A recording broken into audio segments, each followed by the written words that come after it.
Mi esposo me encontró en la cama con 10 hombres. Y para venganza de mí, me mandó a vivir a Haití durante 2 años, allí casi pierdo la vida. No sé por dónde empezar esta historia.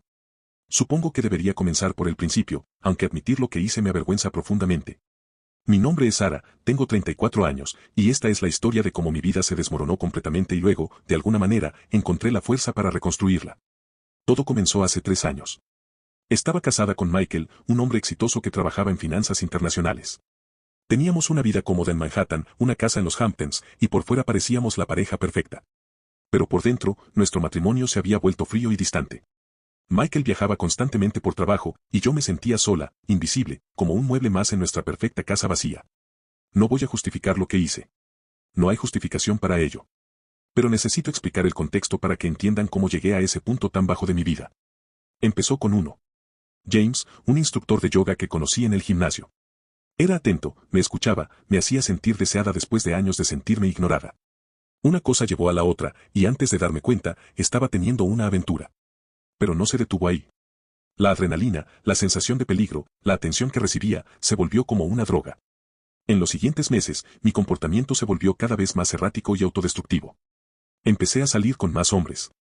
No eran relaciones emocionales, era pura búsqueda de validación y escape de mi realidad. 2, 3, 4, perdí la cuenta.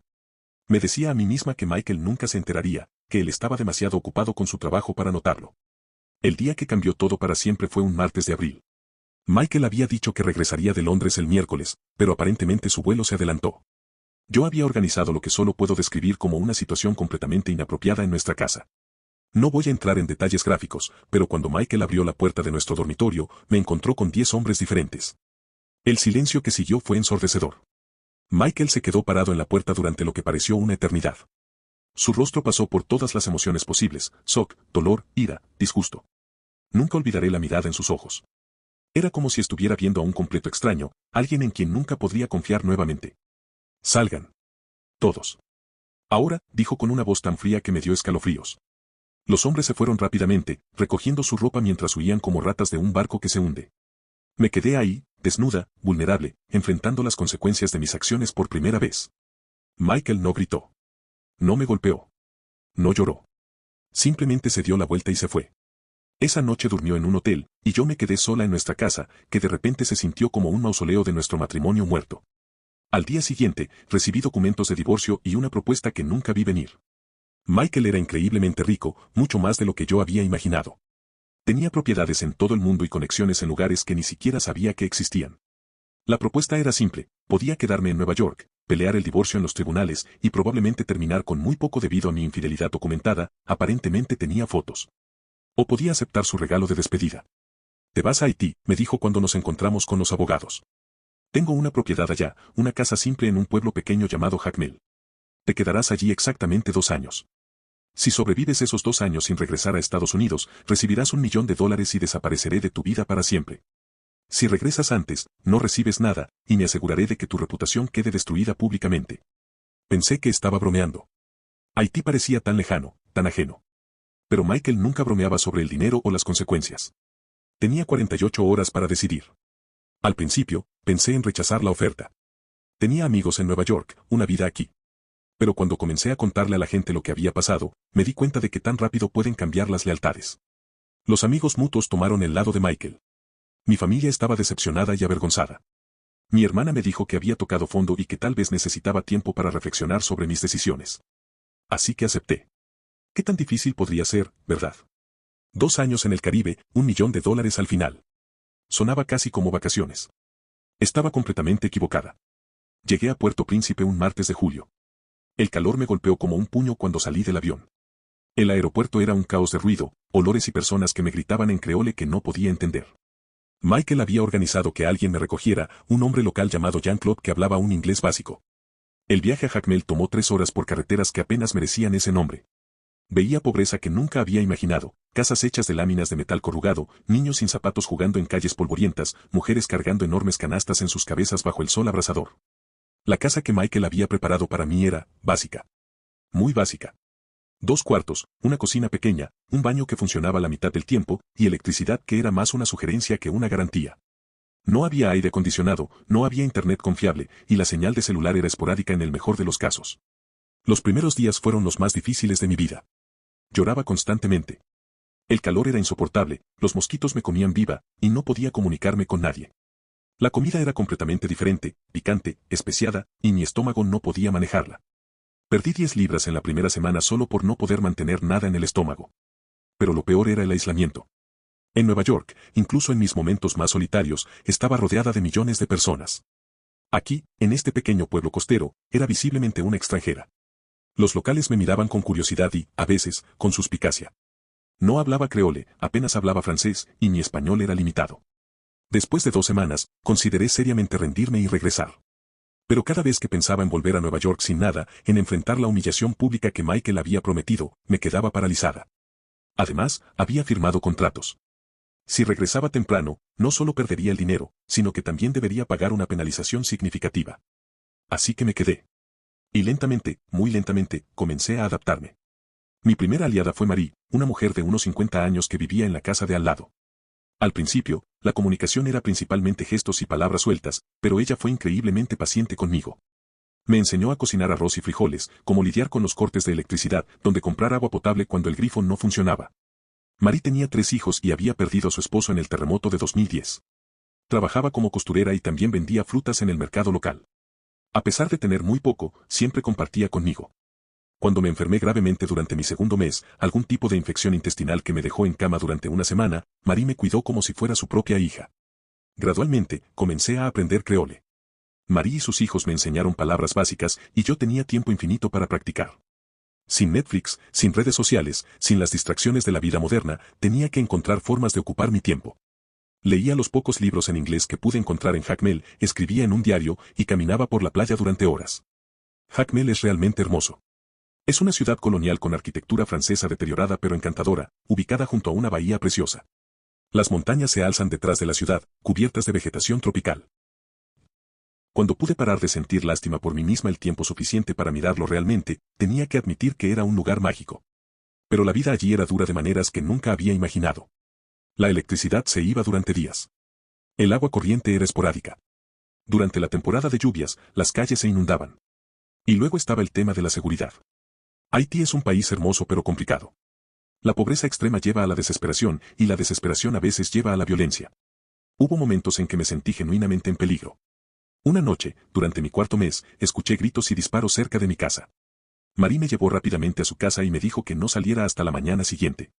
Más tarde me enteré de que había habido una pelea entre bandas rivales por el control de una ruta de tráfico de drogas. Pero fueron los huracanes los que realmente me enseñaron lo que significaba la supervivencia. El huracán Matthew llegó durante mi 8º mes en Haití. Había experimentado tormentas en Nueva York, pero nada me había preparado para esto.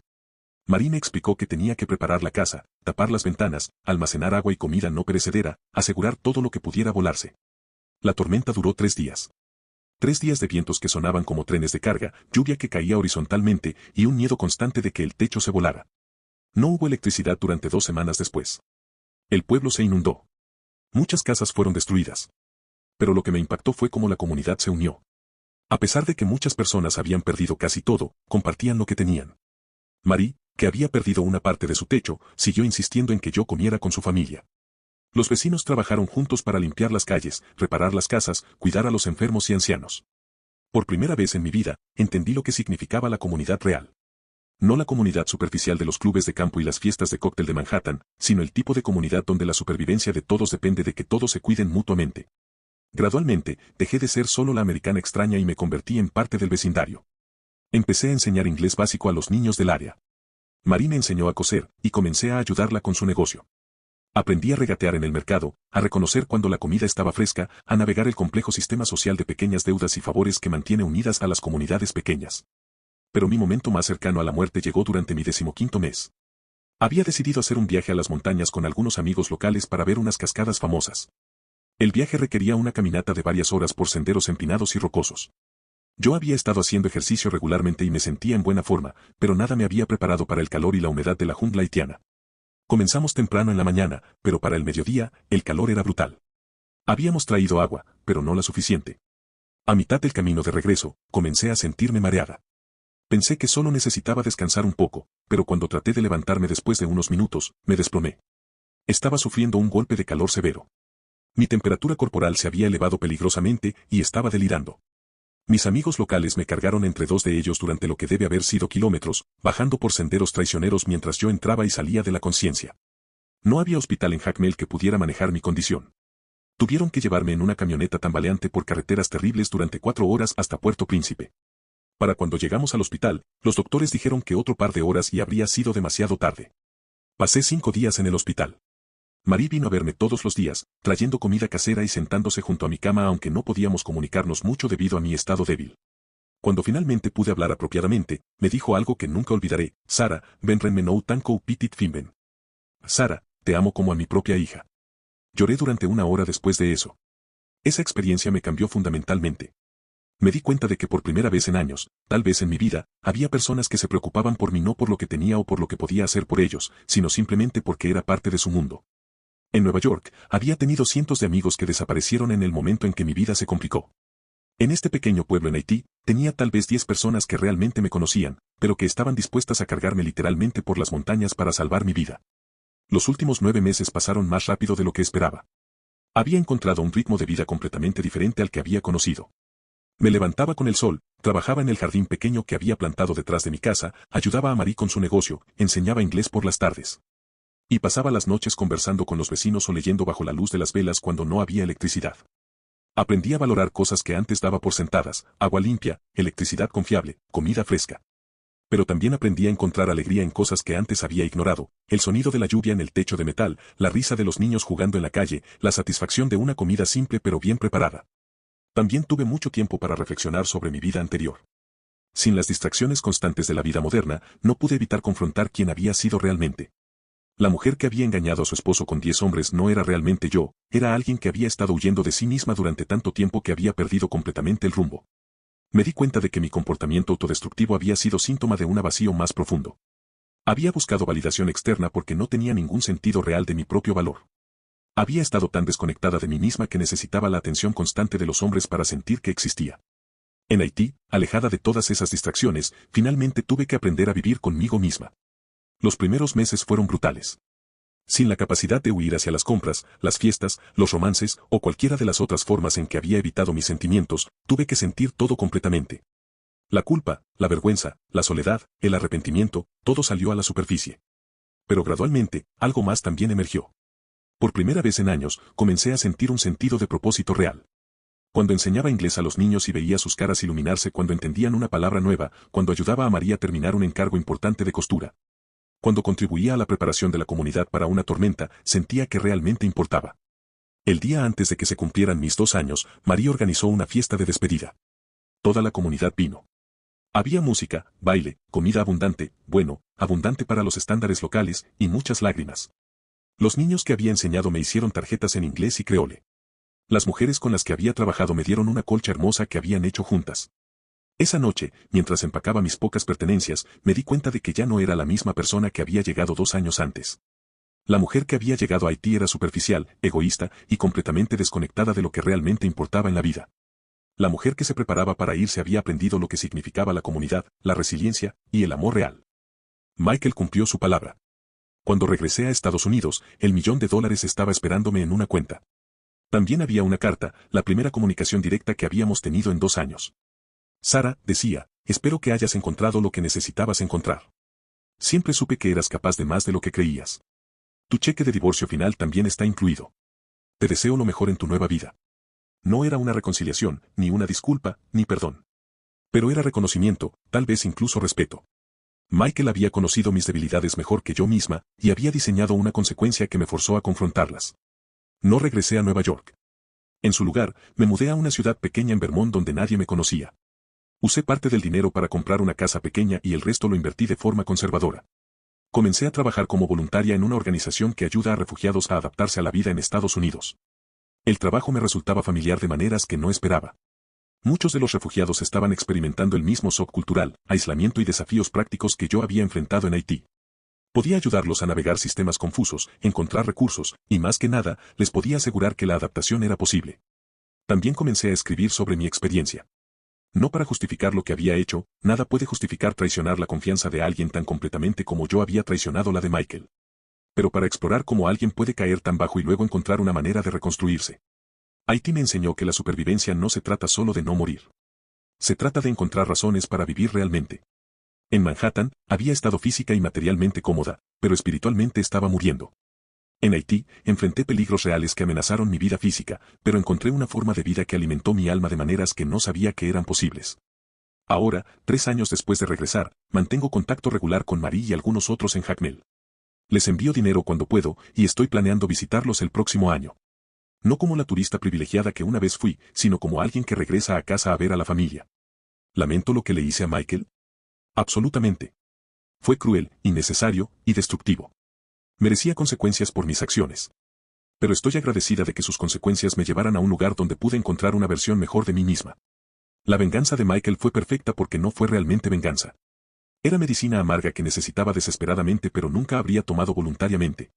Me obligó a confrontar quién era realmente, me quitó todas las muletas emocionales en las que había estado dependiendo y me puso en una situación donde tenía que crecer o morir. Casi muero, literalmente. Pero también encontré una forma de vivir que nunca había conocido antes. Supongo que eso es lo que hacen las segundas oportunidades reales, no te dan lo que quieres, te dan lo que necesitas, incluso cuando no sabes que lo necesitas. Y a veces, lo que necesitas es ser enviado al otro lado del mundo para recordar quién eres realmente.